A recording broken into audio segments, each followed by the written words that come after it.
Hello, hello, everyone. Welcome to Auntie Derek's Daytime Tea, where we discuss the latest celebrity tea in the news. I'm your host, Auntie Derek, and today is Monday, August 11th. With me on the mic, I have a lovely co host, I Chill. Hey, boo. Hey, Boo Monday. Yes. And we have what I believe is some good tea for us to go over. So let's just go ahead and jump right in. Tea time. Yes. Now, this first story, y'all. Again, you know how I like to start off with anything, any of the latest Diddy or Diddy related news. I like to start with that first and get it out the way. He's still And in when the news. Oh my still God. in the news, and baby, when I tell you this one right here, you probably gonna be like, I don't know if you're gonna either be laugh or annoyed at the audacity, but child. So I have this all hip hop article. You see where it says Diddy wants to counsel abuse victims. Cassie's lawyer isn't having it. What? I told you. This is one of those things like you can't like when I just read that headline, I said, "Hold up now." I was just so shocked that I couldn't do anything but laugh. What? So Audacity and ridiculous at the same time. Damn. I can't. So Diddy thinking he can coach domestic abusers after being convicted himself is not going over well. His accusers and their legal teams are calling BS on the whole thing. The hip hop mogul is reportedly pitching a redemption arc that involves him mentoring others who've committed abuse, which his lawyers are using to try and snag a lighter sentence. But the folks who've accused him say this whole counselor gig is a joke and not a funny one. Douglas Wigdor, who represents Cassie Ventura, told Rolling Stone, "This is utterly preposterous. How are you going to counsel someone else when you haven't done the work on yourself? This is manipulation at its best." Let's back up. Diddy was hit with the guilty verdict in July for violating the Mann Act, which means he crossed state lines with people for illegal sex acts. That conviction came after a long list of lawsuits and a video from 2016 that CNN dropped last year showing him beating on Cassie at a hotel in LA. He apologized after the video came out, but critics say it's way too little, way too late. His sentencing is locked in for October 3rd, and his team's trying to spin this I want to help others angle hard. But Wigdor isn't buying it. It's a mockery of the system. It's a mockery of everyone he's harmed. He needs intensive therapy, he told Rolling Stone. And I'm inclined to agree with Wigdor. I Yeah, really think this is like a you really tried it, sir. this is audacity at the highest level of audacity. This is Yes, worse than Lord. caucasity. Oh my God. If Diddy don't sit the hell down and do his little time, work on himself, and stop playing with us in our faces. This is crazy. And I will say because like there have been, even though I personally think it's rare, but there have been some cases when some people have seen the error in their ways and they try to use that to help others and stuff. Especially, well, when it comes to abuse, I mean, I'm specifically talking about abuse or abusers doing that. It's a very small percentage of people who are genuine with that, but for the most part, why would I listen to somebody who would beat on people? Like I don't, I don't. Well, he may turn into one of those persons, but I say, if you do your time, do your counseling, show remorse after you've been released, your track record, you don't have a track record yet to be able to even say this.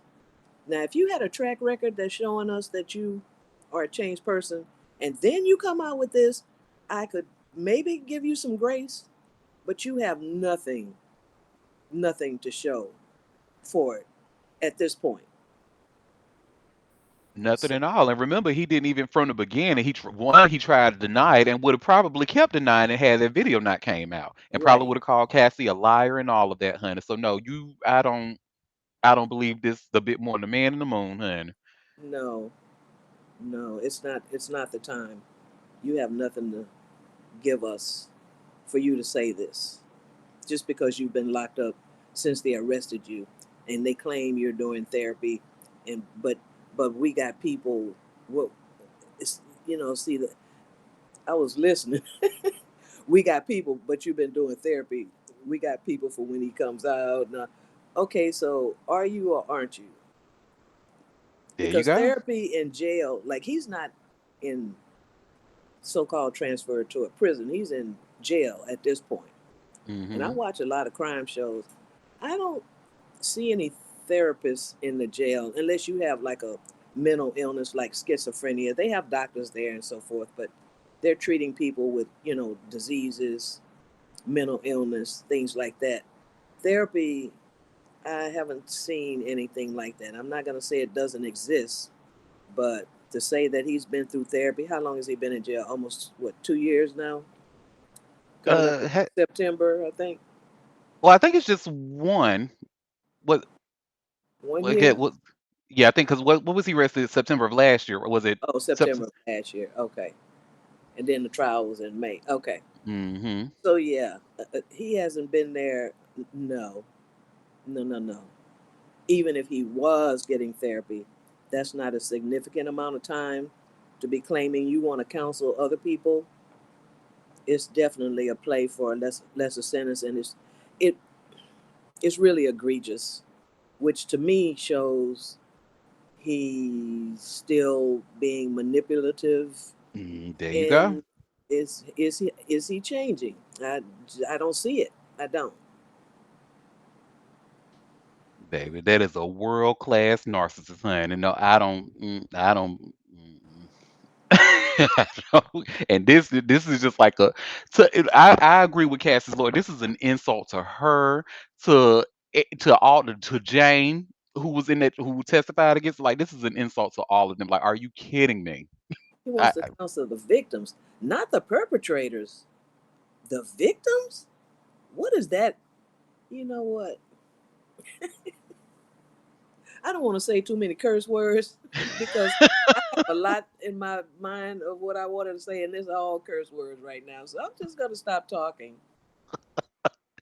And then we have a link, no, not a link, but a comment in the chat. I thought we were done with him. Well, no, honey. We are going to hear so much about Diddy for especially for the remainder of the year. But it's up until this sentencing, honey.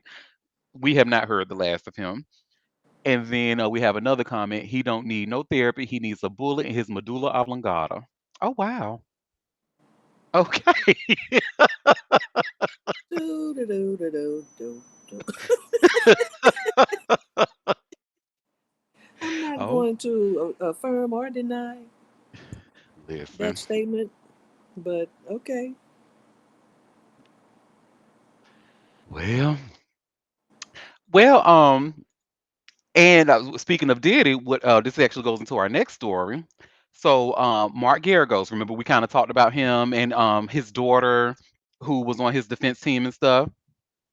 So he actually made a comment saying that if Trump were to pardon Diddy, then he believes that Diddy would be a Trump supporter. And I mean, why wouldn't he? But anyway, I have this Vibe article. Sean Diddy Combs' family lawyer suggests Trump support in exchange for pardon. Ew. I know.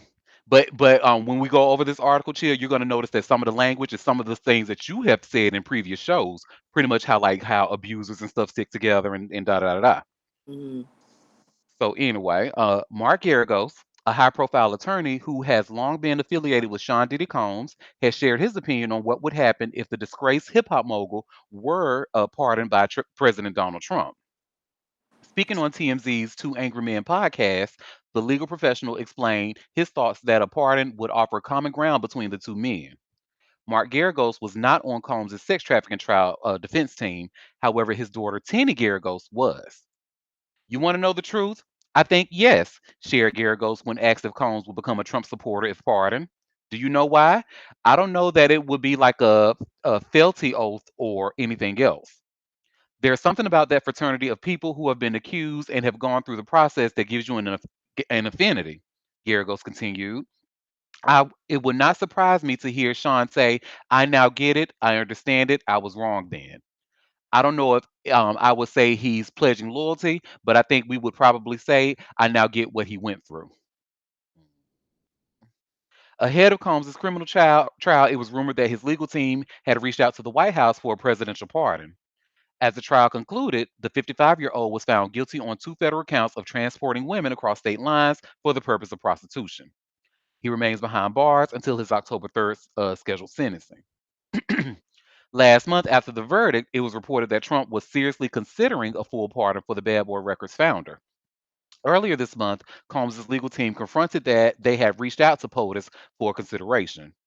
And you remember we talked about what the POTUS said, like he was very hostile when he was campaigning, da da da da. Da. So I don't even think we really need to repeat that. But I think there's something to this though, because I mean, just look what happened with Snoop Dogg recently. He didn't flat out come out and say that I'm a Trump supporter, but he did go and perform at the man's cryptocurrency event after he pardoned who was it Harry O. So I mean, I think Garagos maybe you onto something. But we don't need to worry about that anyway, because you know where this society is headed, where our politics is headed. Trump wants to be a dictator, not a president. So he's just going to get away with. We don't even have to worry about a new election in 2028. He's just going to get rid of the election process altogether. And who's going to check him? So it's that we have a comment child who couldn't see that coming. Exactly. Exactly. So I bring this up to say if y'all starting to see Diddy changing his tune when it comes to Trump, we know why. Well, that's that on that. Does anybody want to add anything before we go to the next story? Okay, y'all. This next story here, honey. Remember, we've said this woman's name a lot. Christina Coram. Remember her? And we mentioned her name because she was Diddy's chief of staff. We- Yes. Well, it looks like she can celebrate because many of the lawsuits that were against her were actually dropped. So you see where I have this exclusive from All Hip Hop. Diddy's assistant wins big as six accusers drop explosive claims. So Christina Karam secured a major legal win in New York after six of seven plaintiffs dropped their claims against her in a sweeping sexual abuse lawsuit tied to her boss Diddy. All Hip Hop has confirmed that Latasha Forbes, Billy Cummings, Ian Fearson, Ahmad Jenkins, LaQuay Applewhite, and a Jane Doe voluntarily withdrew their allegations against the former Bad Boy Records executive. The move followed Christina Quorum's legal team submitting evidence that she did not begin working for Diddy until 2013, long after most of the alleged incidents reportedly occurred. In some of the allegations, Quorum could not have been working for Diddy when they took place because she would have been less than 10 years old. The original lawsuit accused Diddy of orchestrating decades of sexual misconduct, coercion, and physical abuse under the guise of his hip hop empire. Several accusers detailed graphic claims spanning from the mid 1990s through the early 2010s. Forbes alleged she was 17 in 1994 when Diddy drugged and raped her at Bad Boy's Manhattan office. Cummings said she was between 14 and 15 in 1995 when she was assaulted during a video shoot for the Notorious B.I.G. Pearson claimed he was forced into a sex act at 19 inside Diddy's New York residence in 2003. Applewhite accused Diddy of groping and assaulting her at his Miami property in 2004. Jenkins said he was attacked at a Florida launch party for Bad Boy in the mid 2000s. And Jane Doe alleged she was drugged and raped during a 2010 audition for Making the Band. Coron was named in the lawsuit for allegedly helping to cover up Diddy's conduct. The complaint also targeted Sony, Universal, and Warner Music, claiming the labels ignored red flags and enabled his wild behavior. With six plaintiffs now out, only Matthews' allegations remain. She claimed Combs assaulted her in Illinois in 2014 after a night of heavy drinking. Karam's lawyers have filed a motion to dismiss Matthews' complaint. They argue the law cited don't prop I'm sorry, the law cited don't apply retroactively, fall outside of the statute of limitations, and don't cover incidents beyond New York City. They also say the filings failed to meet the legal threshold for a sex trafficking claim. If the court grants the motion, Quran will be entirely removed from the case. The six dismissals follows Diddy's own courtroom victory on July 2nd when the jury cleared him of federal sex trafficking and RICO charges, but convicted him on two counts of transportation to engage in prostitution. And as we know, his sentencing is slated for October 3rd. So yeah. Um. So my thing with this, so it kind of reminds me a little bit of because I most certainly do there. I do believe that there was cover up that happened, and I think Christina was responsible for a lot of the cover up. But her response kind of reminds me of Dr. Daniel Bober, the one who defended himself recently, and he was pretty much like, well, I see that they're suing me, but they don't have a legal basis to do so. That's the kind of response I'm getting from Christina. I did agree with her when she was talking about the age thing. Like, yeah, I wouldn't have been old enough to work for him to cover up anything. So I get that argument. But when you were working for him, girl, you were covering things up. Like, let's not. He just wasn't convicted of that because I guess the evidence didn't show it because you covered it up so good, allegedly, allegedly. But uh, Yeah, I guess. he was still into debauchery when she was working for him, and she participated in setting up those scenes, purchasing items for it, and all of that. So let's not act like you weren't a part of it. But age-wise, yeah, it made sense that they would drop it because she wasn't old enough, you know, at the time. But yeah, doesn't it doesn't make her look any better, really, to me. At me either. And then remember, like the evidence that we, because you remember how we went over that trial from top to bottom, honey. And remember the security guard, I forget his name, but he was the one who testified on the stand that Christina was the one, like Christina was the only one that was calling him. Christina was the one setting everything up, trying to get that tape, not be shown to the public and stuff. So yes, Christina, you were covering things up, girl. Like let's not act crazy, but I guess congrats to you on them people being scared of you to drop them. Yeah. Well, that's that on that, honey. Did anybody want to add anything else before we go to the next story?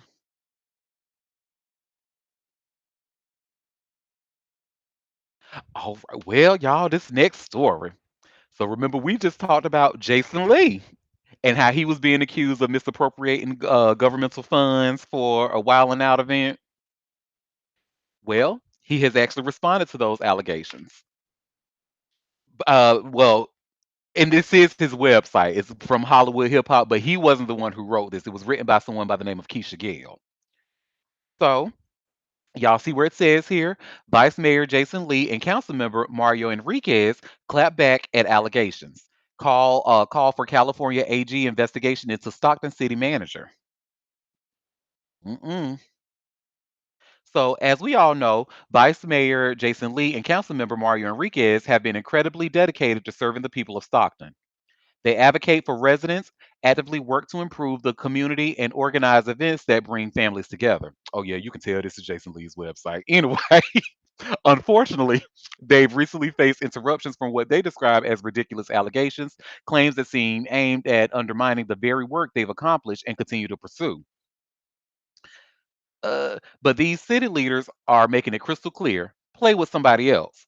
In case you missed it or could just smell the BS from a mile away, this week, Stockton's interim city manager, Steve Colangelo, announced an investigation into the city providing $50,000 to help fund a Wild 'N Out comedy event that Lee had promoted and even performed in.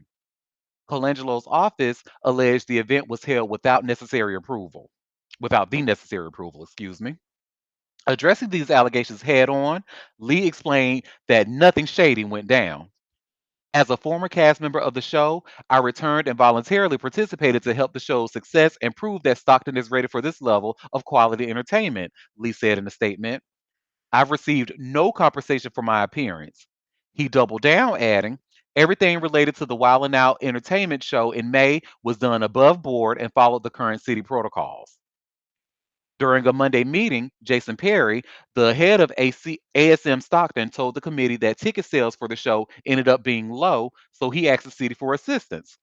That request, according to Perry, was approved by Tina McCarty, director of Stockton's Economic Development Department. Now, Lee and Enriquez aren't just sitting back. They're giving Colangelo a little taste of his own medicine, calling on the California Attorney General Rob Bonta to investigate allegations of possible budgetary fraud by Colangelo himself.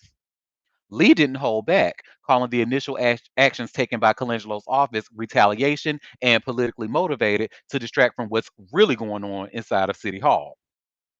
Just this week, the City Council's audit committee that I chair discovered that Mr. Colangelo knowingly and intentionally submitted a questionable budget that included the funding of a department that had been previously eliminated. only to then create a department the council did not approve funding for and hire a group of individuals without posting the job listings for competitive review, Lee told reporters. The vice mayor is referring to the city creating a new Office of Public Transparency, Information, and Communication, or OPTIC, after dissolving the old Office of Performance and Data Analysis, OPDA.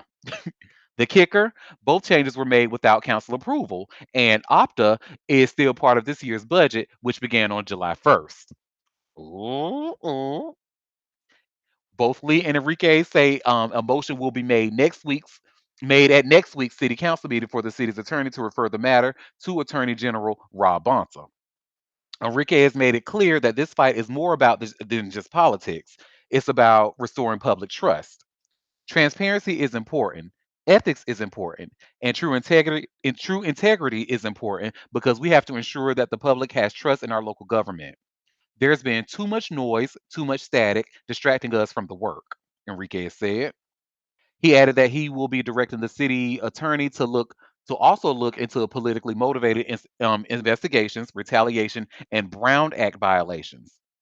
And we have to be able to be honest with ourselves to say we are doing the work, and we have to hold everybody accountable, regardless of what position you have. And you see, Lee and Enriquez aren't backing down. Clearly, neither Enriquez nor Lee is phased by the allegations. When you do nothing, you have nothing to hide, Lee said. As the chair of the audit committee, and with Enriquez leading the legislative environment committee, Lee says they are both committed to putting stronger safeguards in place. Together, we are looking for solutions to make sure there are more checks and balances to prevent the abuse of power here at City Hall, Lee emphasized. Okay, well, so that was a lot, but or so It's I making will sense. say it makes a lot of sense, and I need to do more research on it. But from what I have seen, I've actually seen a lot of people online say it. But then again, I don't know if these could be bots for Jason Lee. But they say as he's actually doing good work in his position. So I don't live in Stockton, so who am I to combat that? But he said, I feel like Mr. Colangelo should have did his homework because Jason Lee is not somebody you want to play with, especially when you got skeletons in your own closet or your own office closet. So I guess we'll see. We'll see what happens. Well, that's that on that. Did anybody want to add anything about Lee or Enriquez or Colangelo or Wilding Out before we go to the next story? Y'all should have seen how fast that no came into the chat. Said no. Next topic. Well, next topic. You probably gonna say that to this one as well. But y'all, I really, really, really, really hate being in a position to where I have to, or where it sounds like I'm defending a straight man. I don't want to defend heterosexual men. That's not my ministry. I'm not that kind of bitch. But right is right and wrong is wrong, right? And I bring that up to say because I'm sure y'all have probably seen all of this over the weekend where Halle Berry's ex-husband he mentioned her in an interview. What about your This is not about me. We're not talking about me. Okay, we're talking about Halle Berry. So Halle Berry's ex, David Justice, says therapy might have saved our marriage. So he was actually getting a lot of pushback because a lot of well, and you know what? I think the articles had a lot to do with that because what they were pretty much saying, they made us believe that he was like talking junk about Hallie's ability as a wife, as a mother, as a husband, saying, "Oh, I wasn't with her. I had to leave her because she wouldn't cook, and I didn't want this to be the mother of my child." That's how they framed it. When no, what he was saying was, at that time, this was my thought process, and she was my only second serious relationship. And had I gone to therapy, then anyway. But let's watch a little clip where he was talking to Matt Barnez about it, and it's about a minute long. So let's see what he has to say. We probably could have made it if I knew about therapy. If we knew about therapy, we probably could have made it because we never had any major issues like that. It's Mm-hmm. just that because I was young and had only been in honestly one real relationship before her, I my knowledge and my understanding, my wisdom around relationships just wasn't vast. I'm looking at my mom, and I'm a Midwest guy, so in my mind, I'm thinking a wife at that time should cook, clean, Traditional. and then I'm thinking, okay, if we have kids, is this the woman I want to have kids with and build a family with? And at that time, as a young guy, she don't cook, don't clean, don't really seem like motherly. And then we started having issues. So now, did that sound like negative in about to me? It did not. Not with the But explanation he gave before he said that. I mean, it made sense. He said it out of ignorance is basically what he was saying. So yeah, exactly. He said, had I gone to therapy, we probably would have made it. So that tells me that he's probably someone in therapy now and just reflecting. He didn't like. I would imagine he didn't go on Matt Barnez's podcast and say, "Oh, let me talk shit about Halle Berry." He was asked these questions, and he actually had to defend himself from well, this is then when they were married. He actually had to defend himself because a lot of people were saying that he was the one, because Halle has spoken about an ex who had beat her up so bad he ended up damaging like her eardrum or something like that, and she never said the ex by name. A lot of We know it's Wesley Snipes. We know it's Wesley Snipes' ass, allegedly. But a lot of she didn't say anyone by name, and a lot of her exes, such as this guy, Justice, David Justice, and Christopher Williams, they've all spoke out and said, "I have never put a hand on Hallie." Christopher Williams was the one who gave us the name. He was like, "No, I didn't do that shit. That was Wesley Snipes." But yeah, it was one person who had a really, really large following. I want to say at least maybe like 40,000 some odd followers. And he pretty much tweeted how David Justice was the one who hit Halle Berry. And I'm like, well, wait, no, he never did that. And I bring that up to say because there's actually an article about that that's by the Root.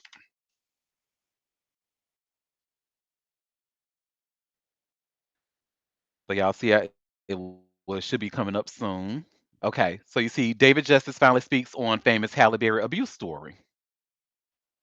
So David Justice has some thoughts regarding his previous marriage to Halle Berry, specifically calling out his ex for never negating the claims of abuse surrounding their relationship. On one of the latest episodes of the All the Smoke podcast, Justice went deep on his relationship with the Academy Award winner, breaking down how they came together, their marriage, and their eventual demise of their relationship. In one moment in particular that has gone viral, Justice specifically reveals that what hurt him the most in the fallout of their relationship. Hallie had a relationship with a gentleman who hit her on the side of the head, he explained, adding that she allegedly lost some hearing after it. Barry has never made the name of this man public, and while Justice says he understands this decision, people have in turn associated this rumor with Justice for years. For people to think, oh, it had to be David Justice because the only person they associated her with was me. She said it was a former boyfriend. I'm not a former boyfriend. I was her husband, he clarified. From 96 until even today, sometimes I'll see someone on social media. He hit her in the head. That's just a quick Google search. And he's not wrong. I just told y'all about an example of somebody with a really large following saying that. But anyway, Justice then directs his feeling towards Barry, who he says never said it wasn't Justice. So she let the world think it, he said. She didn't come out and say, I'm not going to say who it was, but it wasn't David.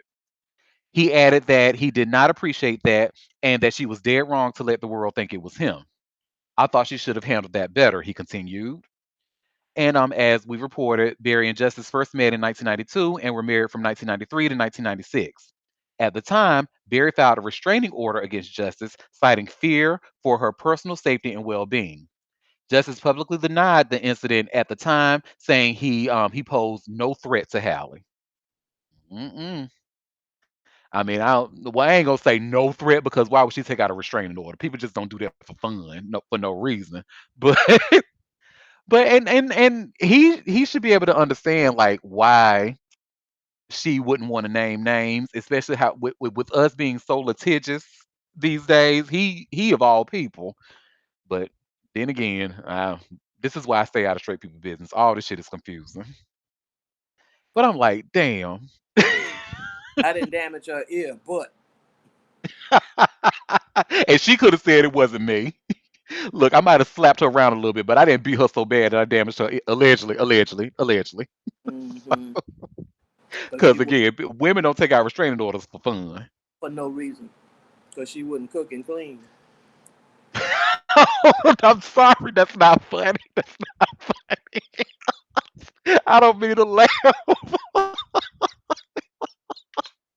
He's like, because he won't cook, because she wouldn't cook and clean. Well, does anybody want to add anything about this man before we go to the next story?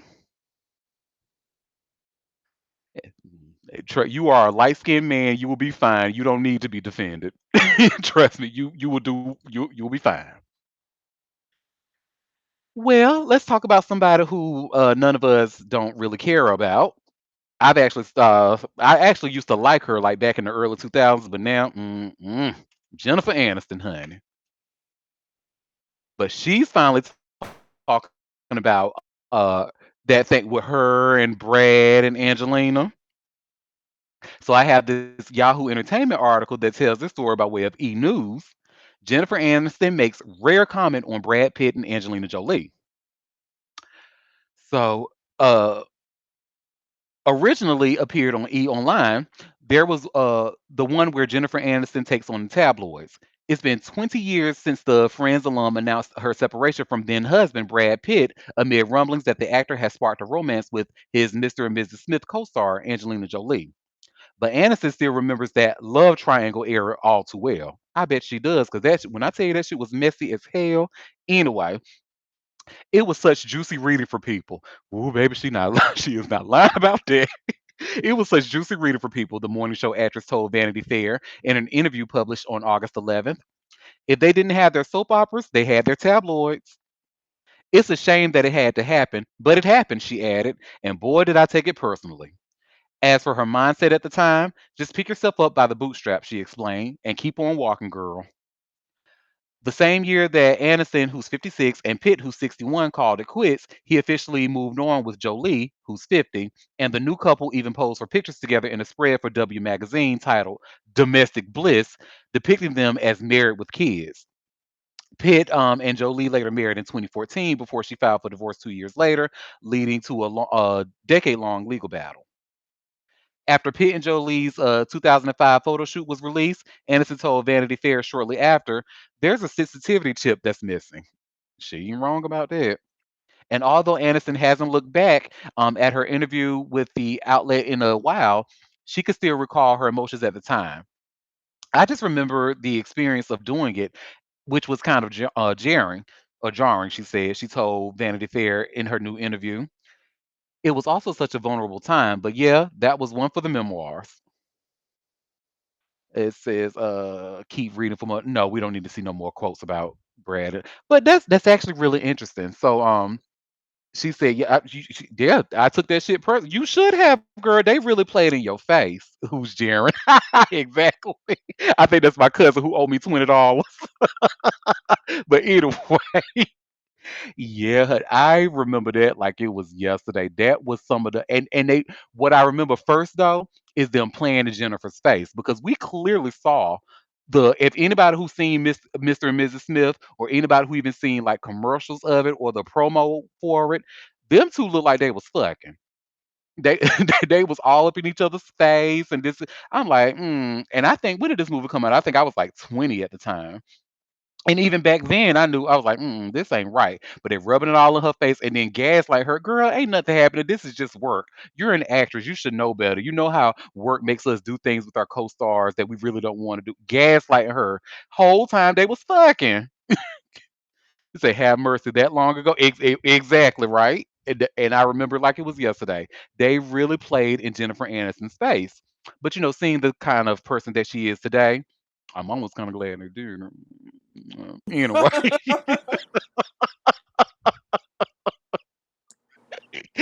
Well, does that's that on that, honey. Does anybody want to add? Hey, favorite Taurus, who's being called Wagoneer in the chat? Does anybody want to add anything about Jen or Ben or Angelina before we go to the next story?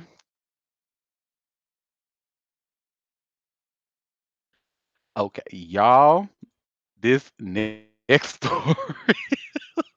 While we just in the since we keep already talking about people that we don't really care for, let's just keep it moving with Iggy Azalea. Girl, I, when I Good, saw it, good Lord. I can't even get it out because Iggy Azalea addresses claims of using a black scent while speaking on retiring from music.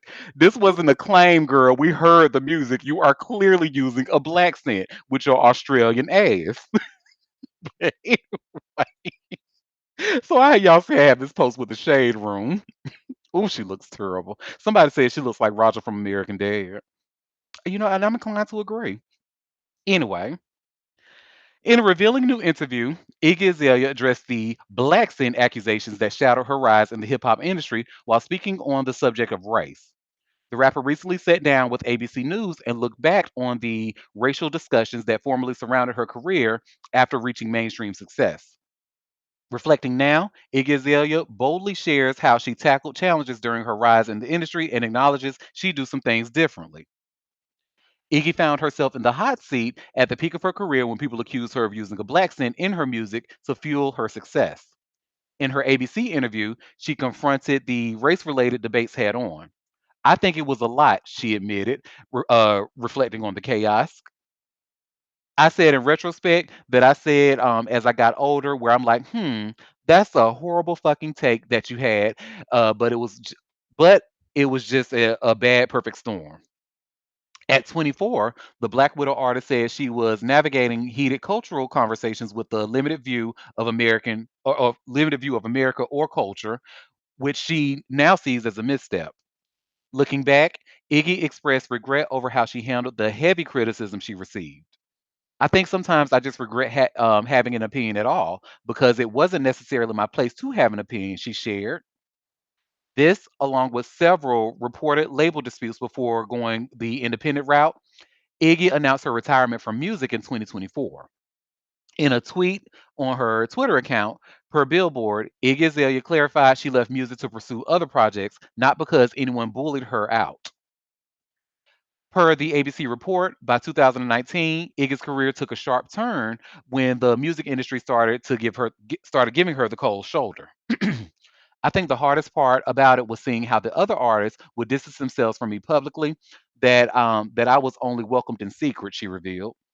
The isolation stung, and it played a big role in her decision to retire in 2023. Iggy got emotional talking about the toll of the industry's politics, saying, "I was just tired of it." Now stepping away from music, does she miss it? Yeah, of course. There are parts of music that I miss, Iggy confessed. Sometimes I'll have the itch and be like, I need to get in the studio. But the grind of promotion, concerts, and industry drama, she's over it. More importantly, Iggy's protecting her own peace for her son, Onyx. Mm, interesting word she used. I don't want to be a slave to that cycle. It's one thing to sacrifice those things up when it's just you, but I also be signing my son up to sacrifice his life, she explained. And Iggy recently dragged her ex over his alleged absence from his son's Onyx life. So back in January, Iggy hopped on a Twitch live stream with I don't know how you say that person, Almoranth, anyway, and aired out Playboy Cardi's absence from their 4-year-old son's Onyx life. When a fan asked her to nudge Cardi about his delayed album, I Am Music, Iggy didn't hold back.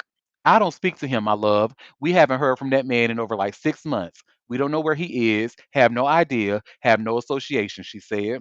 Keeping it all the way real, Iggy's, who's been open about being a single mom, previously shared on the Dinners on Me podcast that she's very much the only parent with her with no co-parenting in sight, per vibe. Mm. Okay, girl. So, black scent, black baby daddy, but okay. Listen, I I have no words. This girl is clearly delusional. I knew her as a delusional back then when because this was around when she hasn't even been working with Ti that long because who was it Ti that signed her to Grand Hustle Music or something like that. And this was around the time, who was it? Was it Eric Garner? Was it? It was somebody. Somebody was killed by the police. And of course, she was around all them black people. All them niggas was like, "Well, girl, since you around all those niggas and stuff, we getting killed. What you got to say?" And her response was, "Well, anyway, back to me. I have the song coming out that it was kind of like, ooh, bitch, is you Wow. for real?" Like, I thought I just saw on Twitter that she signed up for some new project. I'm not sure if it was an album, but I saw her name on Twitter recently. no. I don't care enough to look it up. Look, and everyone acted surprised. Yep, you remember that, Hammond? Yeah, I remember like it was. Yeah, and everybody was acting surprised. Like, girl, how could you? Oh my! I'm like, this is a white girl from Australia. What did you expect? Like,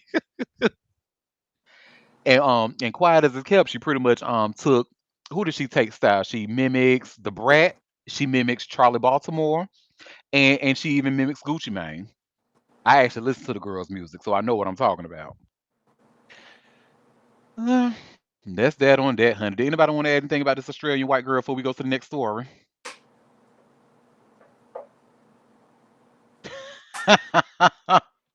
Go ahead, favorite tourist. Well, first,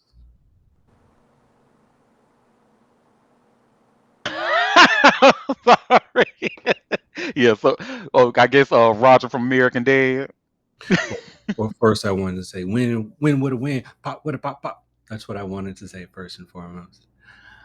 Um, it's always hilarious to me how these non-black people in black spaces want to live out a caricature they believe to be of what black women are. It's very odd to me, as being this whole baby mama thing, and it kind of plays further into their delusion of being a part of the culture when they were just essentially colonizing from it. It's very odd to me. It's odd indeed. I And tell if, you. if she felt an itch, I think she needs to go to a doctor for that because nobody's asking for Iggy Azalea past 2015. This is why I really hate that Azealia Banks has become like a trash ass troll because when she had her criticism about Iggy, they were spot on. And she even said like she brought up cultural appropriation. She brought up how she hates the fact that you see that people are it's a conversation about a number one rap record, and then when you look at who it is, it's two white girls. So I just really wish because the way it was beautiful. And that famous interview when she was crying on Hot 97. Like, I don't want to share this with y'all. Like, I'm sick of this shit. Like, but damn. So I guess fuck both of them. Fuck both of them azaleas.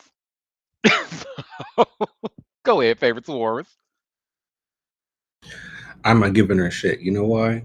The common denominator in how she operated then, how she operates now, she's always talking about folks who have more than her. Oh, oh, oh, wake it She's up. she's always talking about folks who have what she aspires to have and has yet to obtain, acquire, excuse me, from her artistry, from her music, what have you. That is always the common denominator. She's always talking about people in pay grade she is not in. Like, and she's expecting that to help. And of course, the people that she's defending, um, they don't speak up for her ass. They let her rot on the vine or rot in the apartment that she's in currently or whatever, not helping her at all. So the plot has been lost from her from a very long time.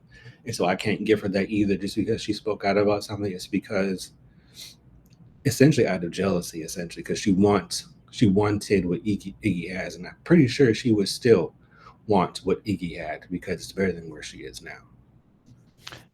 Oh, mm. Oh, well, I have nothing to add. Do anybody want to add anything else? Whew. Child, where our next story Now this is actually sad. So, my Atlanta girls, did y'all hear about T Hood getting killed over the weekend? So first of all, rest in peace to T Hood and condolences to his family and his friends and all his loved ones. But girl, why is the street saying that it was actually Rashida, the Georgia Peach, the boss? It was actually her kids that had something to do with T Hood's death. Child, and I have this all hip hop article. Kirk and Rashida's daughter pulled into T Hood shooting allegations. So Kirk Frost and Rashida have had their share of reality TV blowups, but this later drama isn't playing out on VH1. The ratings are higher in the real world, no pun intended. The Love and Hip Hop Atlanta stars, once once one of the franchise's solid couples, are now divorced and excuse me, are now, when did Rashida and Kirk get divorced? We'll research that later, child. But they are now divorced and clearly not on the best of terms. Rashida even jumped in the booth to recently drop a rap track roasting Kirk, a diss that quickly went viral. People loved the energy, even if some of the live crowd reactions had folks online cracking jokes.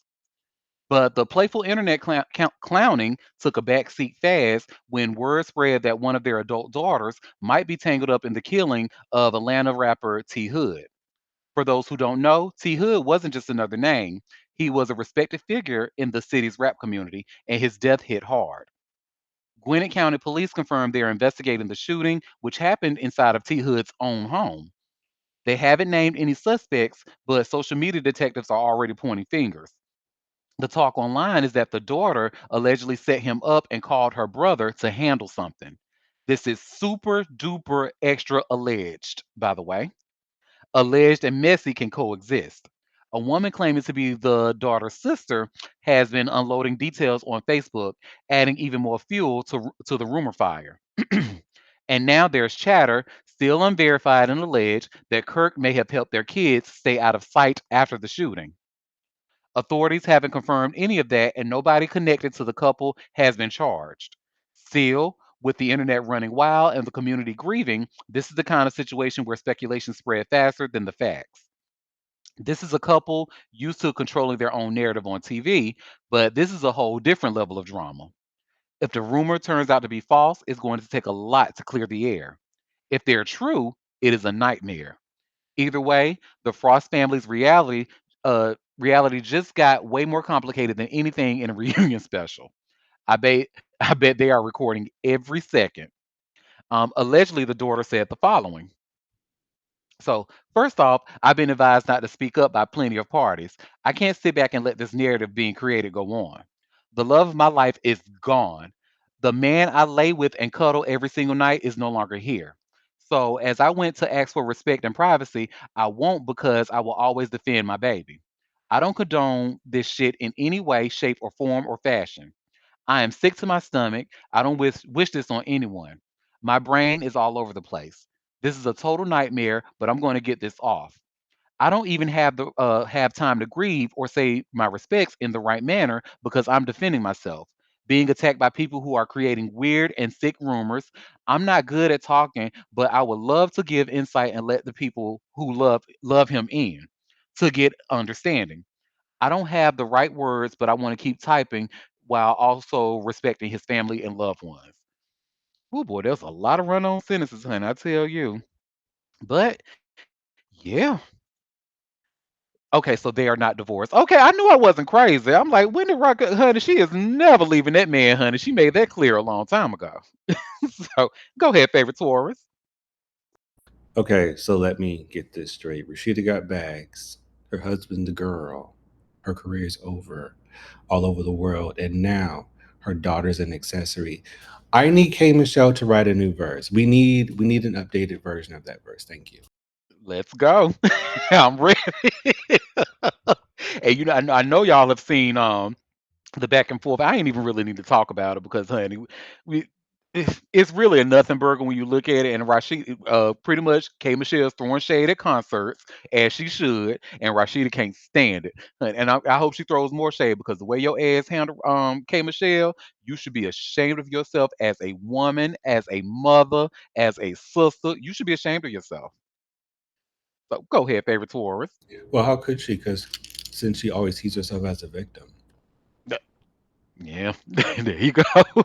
like she's always, if you recognize, she's always a victim in the situation. Like, oh, I'm never leaving that man. Okay, and then also, where did she get that from? The purple haired lady. And where Hmm. did she most likely get that from? The non purple haired lady, aka her grandmother.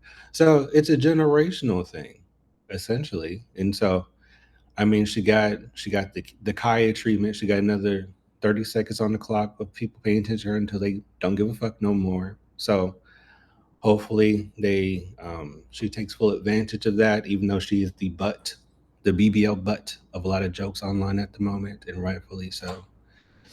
And so no, it makes perfect sense as to why Rashida came at K Michelle the way that she did. And we see it in the life she lives. Of course, this is all coming from like an outside perspective of a viewer of a television show. If anyone outside of this room says that I watched Love and Hip Hop, I'm going to say I was hacked. Anyway, well, I don't blame you.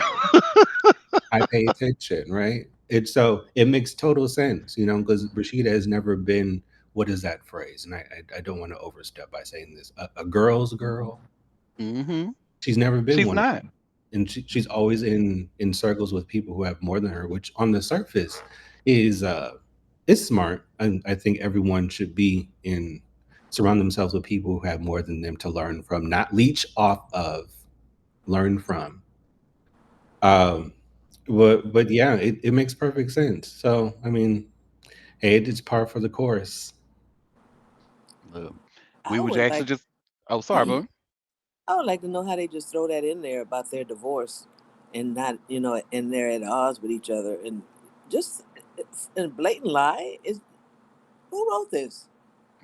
Let's see. By Illseed from All Hip Hop. And Illseed usually gets his shit right. So that's why I'm like, hmm. Yeah, that's kind of wild. Or do he know something we don't know? Go ahead, Yeah. favorite Taurus. I was gonna say that was someone who has this such a solid reputation in the things that they report about. I'm almost certain it's something that's not widely known by the GP, or we're not supposed to know it yet, and it's probably kind of dropped as an exclusive because everyone loves an exclusive. So I'm pretty sure once it does come to light, because I'm not sure if Georgia has laws in place that would allow um, marriages and divorces to remain private if the parties ask for it. So if and when it does happen, it might be one of those hood marriages. They just stay married, but they don't see each other for 30 years. Who knows with them? Nothing about them ever makes sense. You are Well, a so quick right. quick Google search. The first item: No, Kirk and Rashida Frost are not still together. Apparently, his affair with Jasmine and the subsequent birth of a child caused a significant strain on their marriage. While she initially stayed with Kirk, they eventually separated. There's no confirmation of divorce, but that's the first thing. And she confirmed the split. So Oh, she uh, has officially said that they have called it quits. There you oh, go. oh, oh, well, baby, hell just froze over. Yeah. Huh. Oh, well, damn. Go ahead, favorite Taurus. Well, then that leads to some conflicting information because another Google search and look into her social media, it still says wife in her bio. So Well, Mm. YouTube on April 17th said Kirk and Rashida fired from Love and Hip Hop due to contractual issues. So it's a lot going on here. hmm and I'm pretty sure loving every second of it because they don't got shit else going on. And the program is always behind what's going on in real life. I Yep. mean, so, huh. Well, if it comes out, if we see something official like a TMZ article or something that says Kirk and Rashida are finally divorced, remember when y'all heard that shit first? You heard it on Auntie Derek's Daytime Tea, and we reported it by way of all hip hop, trying to clarify if ELC made a mistake or not. And we don't think he did. Well, we're gonna So, find out, aren't we? hmm well, you know who officially did call it quits? We actually talked about them on this show before. Cash Doll and Zadarius, honey. Who So is I have this Vibe article. Wait,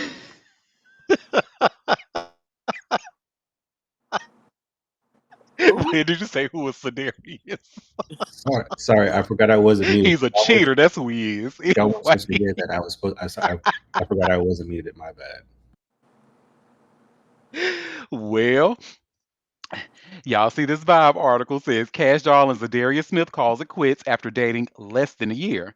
And when we talked about them on the show, we talked about him like denying cheating rumors and stuff after he got caught taking pictures with both of them, him and that girl both got their feet out and shit. And he trying to act like they won't fucking. But anyway, Cash Doll is officially single again after announcing that she broke it off with Zadarius Smith. The pair dated for less than 1 year. The Detroit rapper confirmed that she and the Detroit Lions player split after not being able to see eye to eye. Smith also took to his Instagram story to reveal that he was single as well. At this point in my life, I just need to be single. Zadarius, a great guy, but we can't see eye to eye, and with all due respect, we decided to part ways. She wrote while also noting that while being single again, she's pressing pause on social media for the sake of her mental health. I'm giving the internet a break also. I'm done with y'all too right now, she added. So the breakup news comes not long after the two were spotted in Ghana together on a trip Smith described on Instagram as life-changing. He wrote at the time, "Man, this visit is one of many to come. I loved everything about Ghana and the purpose of this trip. I look forward to learning more in the years to come." He and Cash traveled to Ghana with NFL linebacker Jeremiah Owusu Koromoa and the NKWA Foundation. Cash, meanwhile, offered only subtle glimpses of the trip via her Instagram stories, keeping her main posts about her tour stops. So this is that here. The 36-year-old rapper last dated the father of two children, Tracy T, whom she shares a daughter with. At the time of their breakup, she wrote in a since deleted Instagram story, single, and I don't give a fuck about what y'all saying. I have two kids by him now. I'm just a baby mama, blah, blah. I'm not dealing with anything just to keep my family together. Smith and Tracy T also exchanged words online recently over Cash Doll's son, Cashton. It all began when Tracy made remarks about Cashton in photos with his mom and Smith at her best friend's wedding. Tracy wrote in the Shade Room comments section that their son looked like he didn't want to be there, and Smith didn't let the shade slide. Nigga, when you ready to buy school clothes and go half on that tuition, let me know, he wrote. Mm-mm. Messy, messy. But that little boy do look like he don't want to be there. Anyway, after learning of the Cash and Smith breakup, Tracy subbed the athlete online, quipping, "Look like I'm gonna be paying that tuition by myself." Hashtag still Tracy out now. In response, Cash fired back. Tuition and Tracy in the same sentence is something I've never seen before, adding several laughing emojis on Twitter. She followed up with, "I don't care who I'm not with. It'll never be you, prick." Mm-mm. As many were in awe of Cash Doll's newfound love with Zadarius, fans are hoping that they can reconcile. "She's lying. They just want privacy," one skeptical fan wrote, as another said, "I'll give it a month. They're gonna be back together." Mm-mm. So cute couple. I hate they didn't work out. I think they're really cute. They look cute together. Well, yeah, that's that on that. Go ahead, favorite Taurus. Related but unrelated, it is still wild to me how they like to play in her face when she's only 36 years old and calling her old. That's fucking wild to me. More related, so essentially what I'm hearing from the story is that she put it on him, but it didn't make him want to marry her. That is so sad. Yeah, and one of my favorite things about Cash Doll and the age, because she's very much aware of what people are saying about her online. I like how I love when celebrities like get into the joke and stuff. Like even if she's doing it to laugh to keep from crying, I love that she's in on the joke. Like because I remember she even made a joke about AARP before and stuff like that. So I love that she's in on it. But she can I how can I say this without sounding mean? When she said that what happened between Tori and Meg were crazy on both sides, that just kind of made me give her a side eye, like, because one person was shot and the other wasn't. So I don't see how that's crazy on both sides. Like, but okay, girl, go ahead, favorite Taurus. I hate to be this person. However, violence can occur in many, many forms, many ways.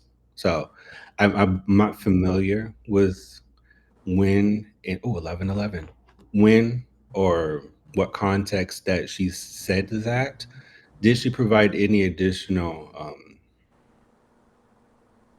like, Uh, reason no, of what? statement? Yeah, it was like a Vlad interview, and I think Vlad TV asked her about it, and that was her response. I'll go and find it later and send it to you. Okay, okay. It's like, you know, ugh, I hate to be that person. I just like to think of things objectively, not dismissing Megan by any means. I would never, ever, ever, ever do that. I'm just trying to get more context as to why would she say that? You know, Yeah, I think she said it because she's not a girl's girl, but that's another conversation. Well, did y'all want to add anything before we talk about another rapper who's not a girl's girl? Well, I know we wanted to be taken out of the group chat, y'all, but I just wanted to give y'all an update. Nicki Minaj and Dez Bryant have made up on Twitter.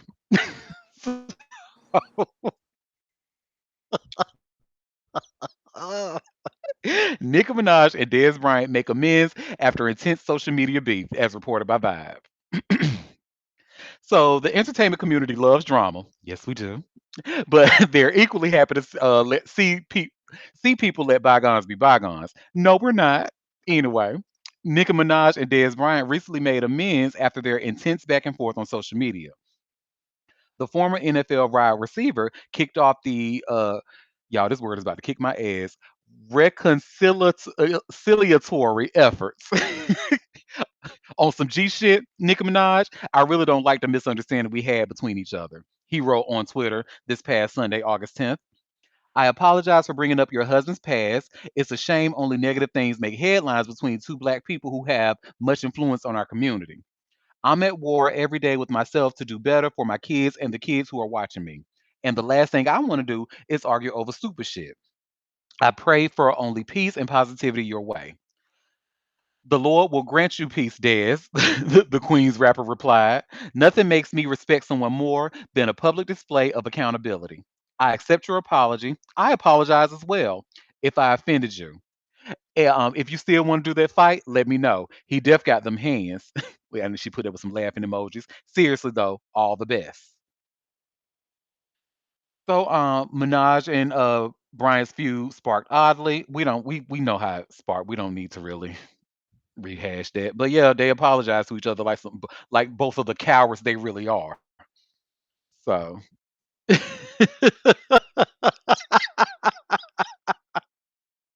I see y'all roasting me in the comments because that word kicked my ass. Like, come on in the house, Durham. Look, baby, and I think I'd have seen y'all, honey. When it comes to some words that we don't pronounce, baby, where I'm from, we gonna try it to the best of our ability. It may not sound right, but we have no shame because we tried it. Well, does anybody want to add anything between these two about these two jackasses before we go to the next story? Go ahead, favorite Taurus. well, there's a common thread with the NFL and rappers. I'll leave that alone. It appears to me like some folks got um, taken to the side and spoken to in a rather pointed way. That's what it sounds like to me because there is no way Ms. Minaj can go on these rants about ranting in broccoli, and all of a sudden now she's sorry. Like it, that doesn't make any sense. Some ain't right. So, yep, I think you are on to something. Well, does anybody else want to add anything else about these two jackholes? All right. Well, let's talk about some more. When it comes to like, cause how can I say this without sounding like a bitch? When it comes to white people, especially white people who are on the left, they actually have these annoying ass blind spots that really annoys the shit out of me because they think they can just do shit like well, I bring this up to say because I have this story here from TMZ about Jimmy Kimmel, and he was on his ex Sarah Silverman. Mm, her. He was on her podcast and he says, I'm an Italian citizen now. Should I pull a Rosie? So you don't like what's going on. So what you want to do is use your money and your privilege to relocate somewhere else and get citizenship somewhere else and just leave the heavy duty lifting for those of us who can't pick up and leave. You know what I mean? It just anyway. So this is about a 1 minute clip of him talking with Sarah Silverman. Mm. So let's see what he has to say. A I lot mean, of here's people a I know are scary thing. thinking about where they can get uh citizenship and I do have stuff. Italian. I did get Italian You citizenship. do? I Oh, do. that's Yeah, amazing. I do have that. And what's going on is as bad as you thought it was gonna be. Way worse. It's so much worse. It's just unbelievable. Like I feel like it's probably even worse than he would like it to be. I think that there are a lot of people like now you see like these clips of Joe Rogan saying, um, He's why is he doing deporting this? He shouldn't people be that deporting people. without due And people process. go, Yeah. you supported him, whatever. I don't buy into that. I don't believe the you Same. supported him. Just like, I think everybody has to have the door needs to stay open. well, that's my If whole you thing want to with the change your left. mind, that's so hard to do. If you want to admit you were wrong, that's so hard and so rare to do. And brave. You are welcome. You know what, Jimmy Kimmel? I usually like you because I'm a fan of your late night show, but fuck you and that racist bitch you used to fuck with, Sarah Silverman.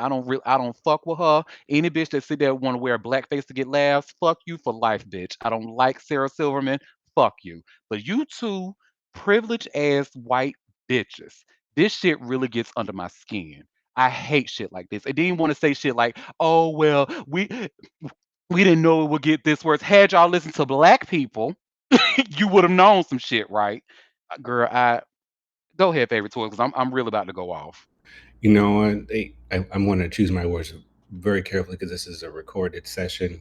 Um, so I'll just say this: those sentiments were not exclusive to white people with economic privilege. In certain areas of my life where I was engaged with monetarily, th- there was a quote air quotations ally I was in close proximity to. Uh, made it a point to ensure everyone, hey, I'm one of the good ones in so many words, because of course white people have the privilege of operating with individualism in this country. And when the results came out, well, one, they were entirely overly optimistic about everything, just delusional, not really allyship, in my opinion. But when the results came out, there was discussion. Oh, well, I have ancestry in so and so, so if things really get bad, I can go there. Is that what Hmm. allyship is about? But the thing is, they always prove themselves that their whiteness comes before anything else. It doesn't matter if they're an ally to somebody, if they belong to a marginalized community. They will always look out for ways in which they can have access to the most privilege outside of everyone else. And granted, the person I'm speaking of has a partner that is not white. Mm. Mm-mm. And this person was operated in a political setting. Okay, we're not going to give too much information away, Mm. but I say all that to say, like, it's not, from my lived experience, it's not uncommon to hear, quote unquote, the left, white, liberal allies say some shit like this, and essentially tell everybody else who is not like them in so many words and in such capacity, good luck. Like, oh, okay. Mm-hmm. We always saw what time it is, right? I just say this, and I'll land the plane. If I can come out, if I can look at or seek positivity in one aspect of what's going on, which is so hard and it's so bleak to do, just one thing, is that it is allowing people to operate in their fullness, and we cannot be mad at that. We much rather know what you stand for as opposed to perpetrating and having your actions kind of telegraph how you really feel. And so it's giving people permission to really express those not so savory things, which is great for folks who don't navigate those spaces or don't operate or have those privileges, because now we know what's up. So that is the one positive thing that I can think of about the times that we're living in. And that was hard for me to come up with. You are absolutely right, and I think I needed to hear that personally. Like, why are you letting this bother you when you know how, and when you've seen yourself how certain white people, especially those who are on the left, who try to say that they're one of the good ones, they're not racist and all this, but they tend to always show their asses. I can think of maybe I can seriously count on one hand, out of all the white people in my life, the ones who are truly down, the ones who truly hate racism. So I don't this I shouldn't be so mad at some shit that I knew was gonna happen. But I'm a little surprised at Kimmel, only because like he's very public about his what's the word I'm looking for? The test of Donald Trump. Like he won't even bring anybody from his administration to come on his show to interview. So I appreciate, but it's just like, come on, dude. Like, this is so tone deaf. Like, we need to stay here and fight, and y'all, the white people, need to fix the shit because y'all's the one to put us in this shit. You and your damn racist ass cousins and grandparents, pappas, and all that shit. But child, I could talk about it for hours. Go ahead, favorite tourist. Tales old as time. These people who position themselves as allies, one majority of the time, they were taken in by a non-white community when their core foundation, aka their mother, their father, whoever was in charge of like taking care of them, was out hoeing or not doing what they're supposed to be doing. So of course, black people being the empathetic folks that we are, which I truly hope we can look inward and kind of change that just a little bit, because we do need to integrate some discernment within that empathy. Otherwise, we open ourselves up for additional harm, which we do not need at this moment. Yeah, it that's the dagger as well. Like, you operate in spaces with black people. These black people have nurtured for you, cared for you, yet and still you are still intentionally obtuse to the ways in which they are suffering, or people of color in general. I'll just make it broad. You are so obtuse and you let it be known. So what really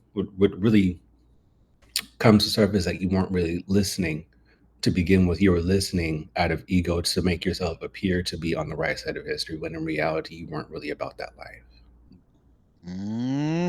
Wake it up. Wake it the fuck up, honey.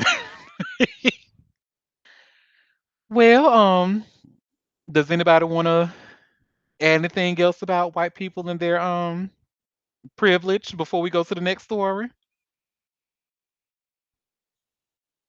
Well, this is a little bit on the lighter side. Jennifer Lopez, honey, her non-singing ass was over at how you say this place, Kazakhstan. Is that how you say it? But Kazakhstan. J Lo, this Kazakhstan, honey, baby, I was gonna tell that word. I got to sound like a sauce. They go on a gyro. Be like, give me some of that Kazakhstan sauce. Oh, you butchered that sucker. So my apologies to the people of Kazakhstan. It's nothing to get nothing personal. I'm just from Durham. Well, anyway, J Lo creepy crawly creeps out on her performance, and then we have the video of that. Baby, when I tell you, you even though the girl can't sing, this is a professional, honey. Cause had that big ass shit, been crawling on me, I would have flipped. Do you hear me? I would have went off. So let's take a look. Let me.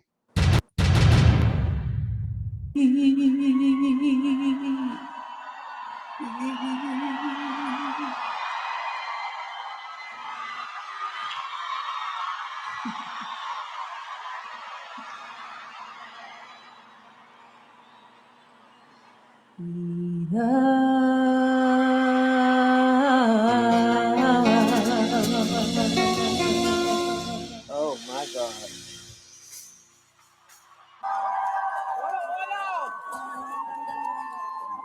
That cricket was disgusting. What'd you say? I'm sorry, I didn't hear you. That cricket was disgusted.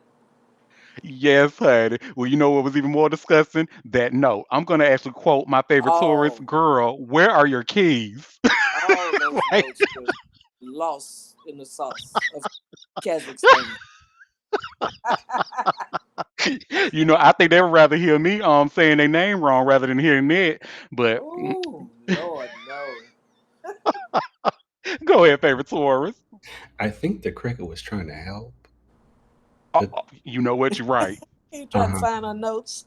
yeah, like let me just tickle her right here so that she can kind of muster or be in the it. You know what it's like. Hearing J Lo sing is like when you're in a dark room and like you have an electronic device, say your tablet, your phone, your computer, and the battery is low, right? And so you reach for the charger and you probably try to put it in the wall socket, but you're struggling. That's what it's like listening to J Lo attempt to sing. You're right. You are absolutely right. And I'm gonna be completely honest. As a studio, well, I'm not even gonna say as a studio singer because that's not her voice, allegedly, allegedly. But I really wish she would stop trying to sing live. Girl, you have no reason to be out here singing live. You can just shake your ass and twerk and do the J Lo dances that we all know and love. But you insist on being a singer, just like Alicia Keys insists on being a soprano. It's okay to not do that. Like I, anyway. To me, the most egregious part, I could understand maybe if she wasn't perfectly on pitch, if she was moving around, dancing, booty pop, because it's hard. That's exercise when you're on stage. You got to have some chops to do that. But she's standing Mhm. so perfectly still with 35 minutes to produce those three notes and can't even do it then. Like, girl, they definitely she going on vibes because I don't see why in the hell her concerts are sold out like they are. It can't be because of the vocals. It's not. They must just want to look at her or something. I don't Girl, she buying them tickets her damn self know. And giving them away. and giving them away. Allegedly, allegedly. Go ahead, favorite tourist. She's a Leo. Oh, there you go. That's I also believe that she has something to prove, or she feels like she has something to prove this late in this. I don't want to say late in her career because of course things could change, but it's like she over the past couple of years, like she's been make wanting to make it so intentionally known via social media to the world. I've been working on my singing, guys. Look at me. I'm taking voice lessons from Steve Mackey. Which I don't know why anyone would do. But I've been taking voice lessons from Steve Mackey. And look at me. I can sing. I got it so much better. It's giving very much a Todd. Well, Stewart from Mad TV. Look what I could do. That's what it's giving.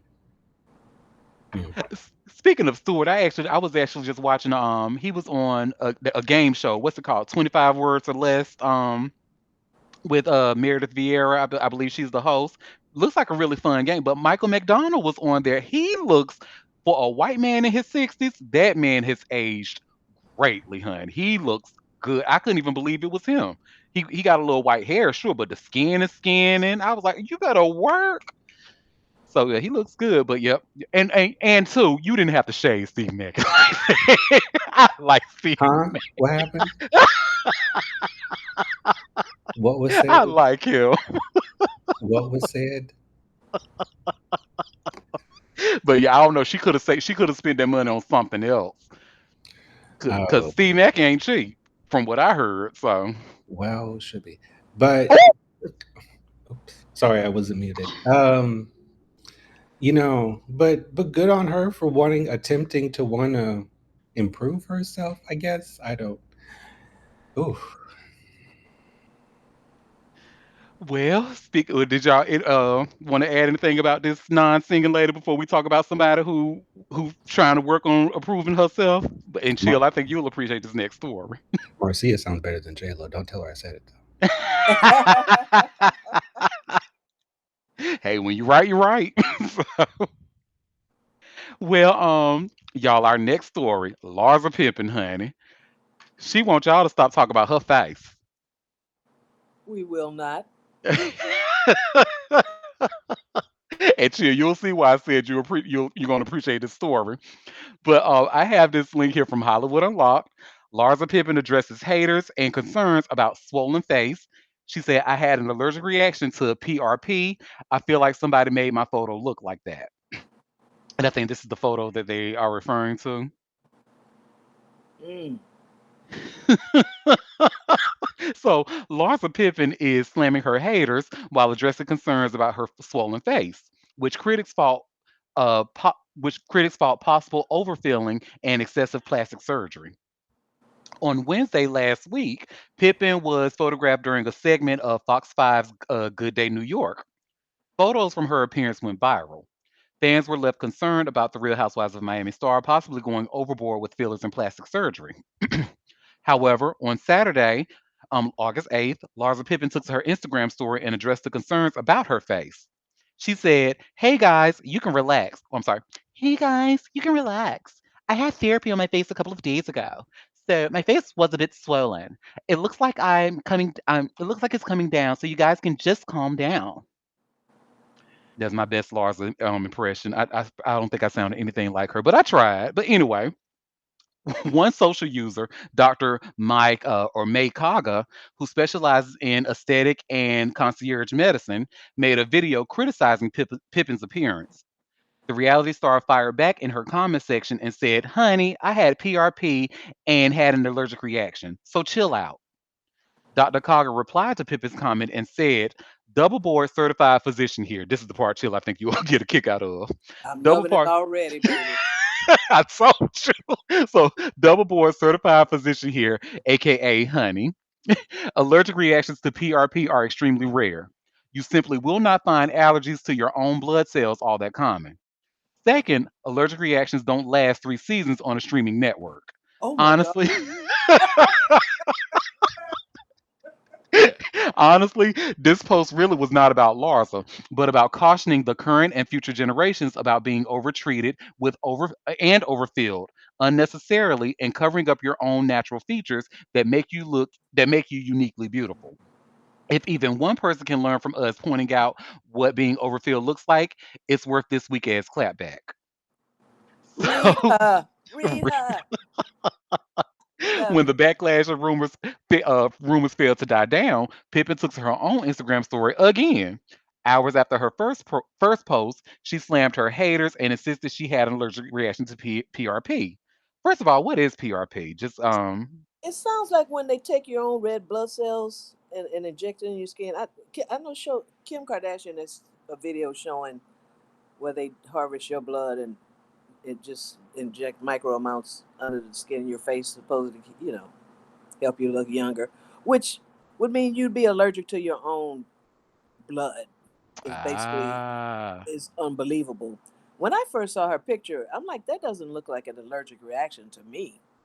It looked like botched facial fillers and stuff that they do, and it's really sad because the most beautiful women in this country, I think, who have nice features, they must have some kind of mental disorder that they don't see themselves as beautiful, or they think this will make them look better, um, when most often it does not.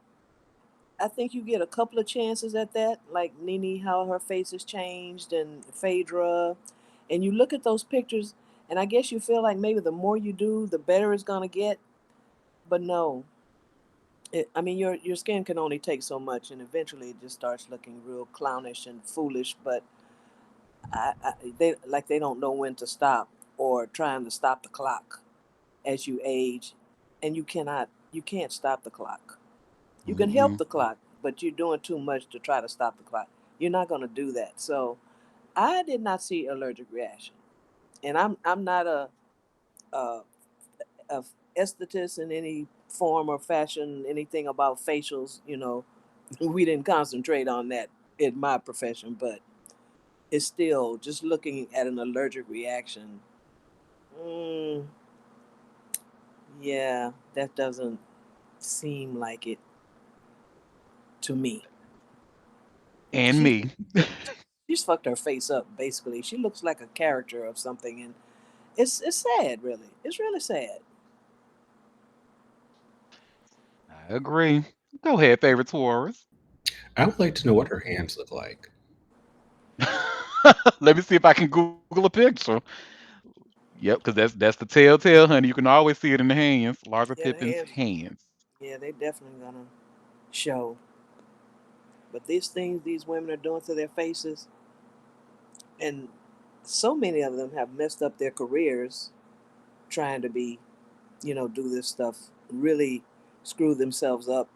And why, as a woman with money, like Donatella Versace, when this doctor was going around to people's homes, and the women would come to the house and he would inject their faces, and he screwed up so many people's faces.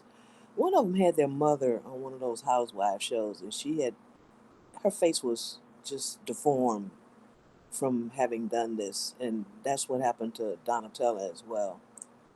She went through some facial deformities after letting this doctor inject her.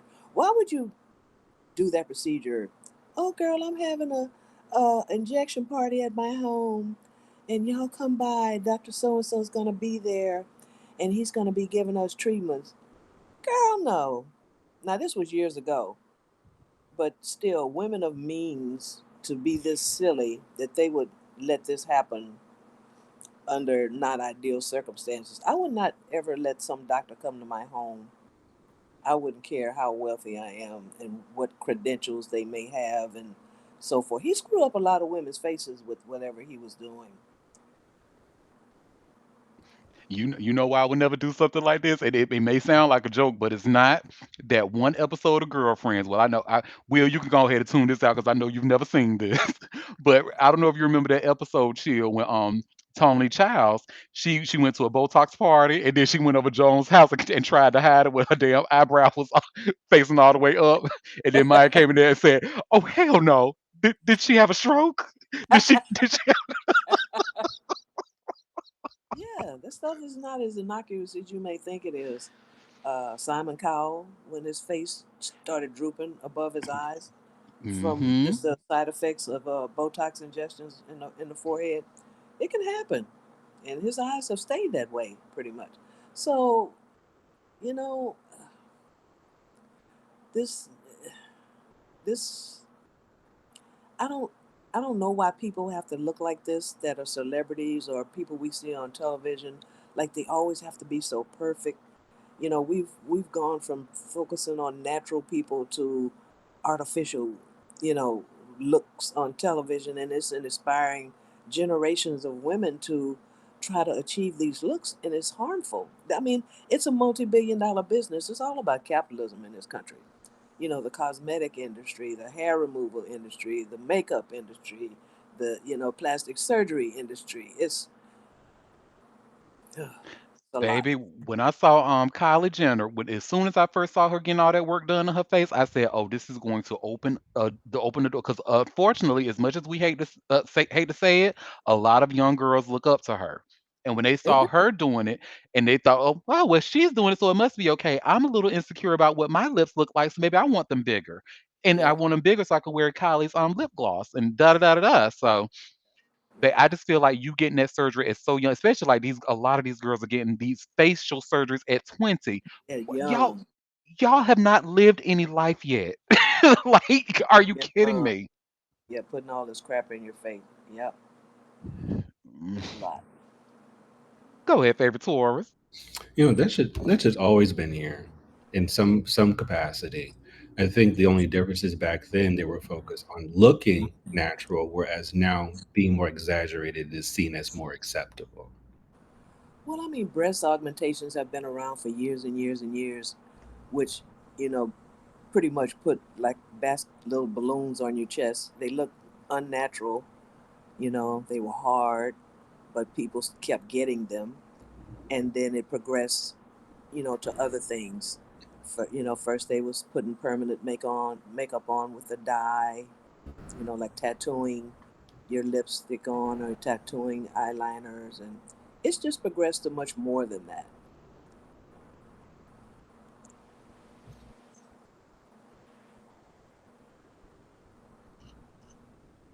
Oh, uh-huh, uh-huh, uh-huh, uh-huh.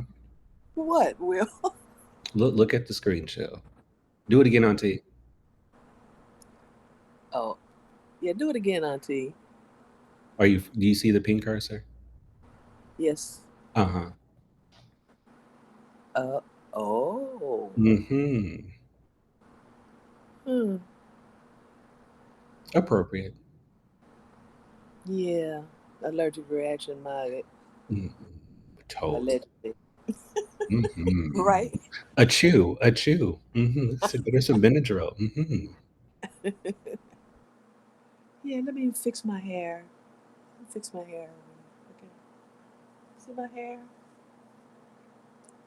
Quite as it's kept. I'm surprised that. Well, I guess it's not widely publicized if it is something that is done. But I'm surprised that they're having there there aren't procedures that focus on that in particular that would make the entire look cohesive. Because The crazy thing is, I think they did try it. and it didn't work. I don't think it caught on because people are you can still tell. But yep, there is some. And Chill, correct me if I'm sure you've seen it as well, honey. Where the procedures where they try to shoot like was it Botox in their hand or something like that to try to smooth out the skin. They trying it, Mm. but yeah, so now they feel like the shit don't work, so they just buying gloves. Well, yeah, this hand doesn't have as much body fat on it, as the rest of your body. I think it would be hard to you'd have plump hands if they wanted to plump it up like that. That wouldn't look natural either. Hmm. Looking like that But episode of That's So Raven. most they're doing it for the male gaze, and I guess men aren't looking at your hands really. If you got all that other stuff in hands, bosom, and face, and butts, and all of the stuff they do look at, are they really looking there? You can wear gloves. Mhm. Well, did anybody want to add anything about Larsa or her face or hands before we go to our last story? I think she should go after a sponsorship with Benadryl. For that two I season think you're long right. allergy. Oh, oh, yeah, that's a long allergy. 2 whole seasons, girl. Hmm. Well, our last story, y'all know we like to try to end it on a positive note, and I guess this is positive depending on I guess you one of those things where I can't stand the person, but I love what he's doing. So Tristan Thompson, Chloe's plaything. Y'all see I have this TMZ article. Tristan Thompson supplying the internet around the world. He secures a new gig. So Tristan Thompson protects the net on the basketball court, but his new side hustle is all about delivering it to unconnected people worldwide. Oh, hello from my grandmother's dog, by the way. TMZ Sports has learned that 34-year-old Thompson secured the C suite gig with telecommunications company World Mobile, where the NBA champ will serve as chief digital equity officer. The NBA champ isn't cashing a check to serve as a spokesperson. We're told Tristan believes in WM's mission, connecting people across the globe, many in underserved communities, with an internet connection. Depending on where you live, the internet is a luxury. Roughly a third of Earth's population cannot connect, in part because, in many cases, it isn't profitable for providers to do biz in rural or developing areas. World Mobile, we're told, is looking to shake up how customers get these services. Rather than relying on expensive infrastructure, WM uses a peer to peer network, allowing regular everyday people to host air nodes, building an expansive network. As part of his role with the company, we're told Thompson is introducing the Community Connectivity Fund, a multi-million dollar initiative designed to beef up infrastructure, and create pilot programs across the map. The new job makes Tristan the busiest man in professional sports. Aside from prepping to play his 15th NBA season, he's currently a free agent and landing with World Mobile. Thompson's also doing biz with two artificial intelligence companies, including Tracy AI, a partnership we wrote about earlier this year. So I mean, I can't hate on him for this. So good for him. I really like, and he's absolutely right. A lot after working where I used to work, that was like part of my job is trying to, I had to do a lot of tickets and stuff for a lot of people who wanted Verizon's internet in their area and they couldn't get it because, that the area wasn't fiber ready or whatever, whatever. But I noticed that a lot of the in my own, and I don't have any data to back this up anyway. I'm just noticing from the accounts that I've looked at, I noticed that a lot of them were in, like, it looked like predominantly black areas, if you picking up what I'm putting down. So he might be onto something, and I'm glad that he is taking this step to so everybody could have internet, especially when the kids can't be a lot of kids, unfortunately, the students, like especially in elementary school, they are literally digital learning. You cannot go home and you don't have any type of internet because you'll fall right behind. So I'm just glad to see somebody stepping up and taking this role and taking the initiative to give people internet. Okay. Right. That's how I said. I'm glad. Cause I have a reputation for not liking straight men and not and always talking down about them and da da da. Well, excuse me, allegedly straight men, huh? Because if you ask me about Mr. Tristan, honey, anyway. But then people have said that I don't really give them any light or really talk about when they do good things. So here's me doing that. Damn it. So, and thank you, Tristan, for giving these people internet. Oh, Auntie, don't forget that you're also you're eugenist. Remember? Oh, eugenicist. Yeah, yep. Hmm, hmm. Uh-huh. That actually still gagged me to this very day. I have been called a lot of things, but never a eugenicist. I don't give a damn about birth whatsoever, so I don't give a damn who or what is having babies. I just feel that old ass men such as Al Pacino and Robert De Niro shouldn't be out here 80 years old with fucking newborns. I blame But TikTok because people get on the TikTok and they learn two new words and they want to beat that shit to the ground, not knowing exactly what the fuck it means. So there's that. oh, and we have a comment. It says PRP uses your own platelets, a component of the blood. Oh, so that sounds like something I would never be doing. The hell I want to get a blood facial for? Mm-mm. You better give me some cream and some chemicals. Mm-mm. Child, these people will do anything, anything at all to stay young looking. I agree. Whoever Well, even came up with that. Yeah, let me get some platelets out of the blood and it just infuse that. Okay. you know who it was. I can't prove it, but I think it's a white supremacist a white something that white supremacists taught themselves and their families. And I'm actually being very serious because you remember when we learned about well through American Horror Story, the third season, The Coven, which Hmm. everyone seems to love. It was actually my least favorite, but we'll talk about that another time about why. But anyway, they had the character in there who was based on a real person, not Marie Laveau, but what was her name? Lala Ree, the one who was played by Kathy Bates. her character. So that was a real life woman in New Orleans, and what she would do was kill a lot of the slaves and use their blood, like use their blood on her face and stuff as it trying to see if the black blood would make her look younger, and so it was just really, really Right. sick You're and right. twisted. So if you ask me where it came from, their grandparents and the grandmamas and grandpapas who been out here with the slave owners and stealing all the black people blood and stuff like that. That's where the shit came from. Yeah, I remember that. I've heard of that story. Hmm. Go ahead, favorite Taurus. And the character, well, not the character, but the person she depicted was Madame Delphine Lalaurie. Thank you. I could only remember her last name, Lala Ree, because it sounds so much like my favorite drag queen, Lala Ree. So, Yeah, it's a very real. That's a real thing. I don't want to go on a tangent, but however, there is a closeness in proximity to many of the happenings in my personal life, and so yeah, that person was.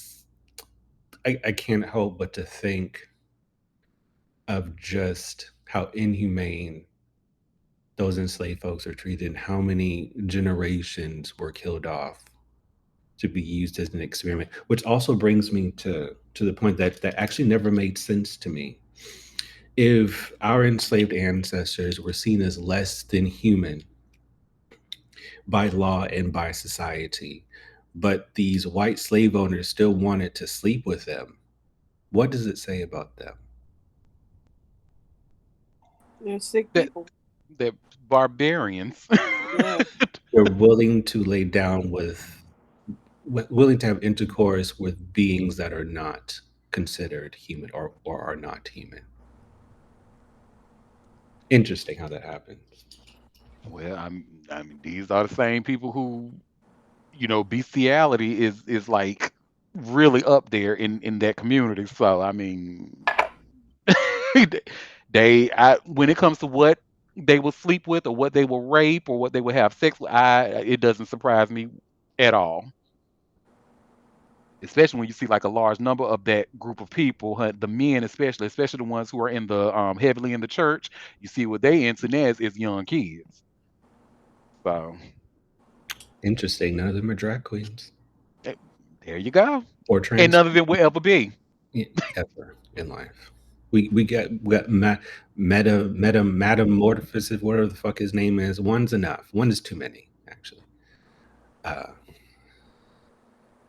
Look, Maddie Morphosis honey can't sit with us. I'm not calling that a drag queen. And you know what really pisses me off about Maddie Morphosis honey is that that podcast that bitch has is considered an LGBTQ podcast.